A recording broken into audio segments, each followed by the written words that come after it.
So let me quickly walk through the way that you use goals or targets, as they say, inside of YNAB.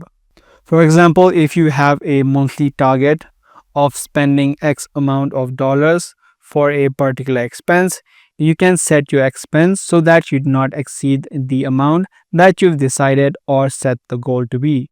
From the plan section, head over to the edit section on the top, and it's going to show you the expenses that you've made so far.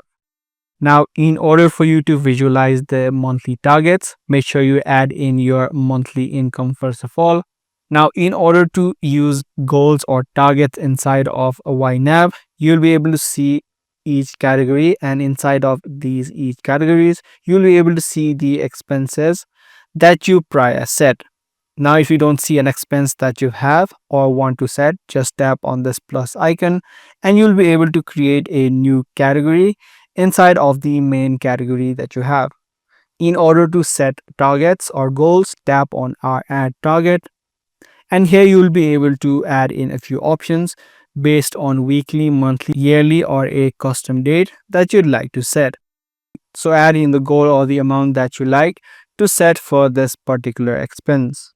Once you're done, tap on done on the bottom right, and also you can add in the date by when this expense needs to be paid off. You can select by the date and then tap on save target.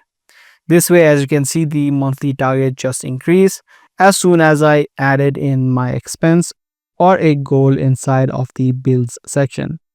So by following these steps, you'll be able to set goals inside of the YNAB platform. Do give this video a thumbs up and also make sure to subscribe to this channel for more future videos just like this.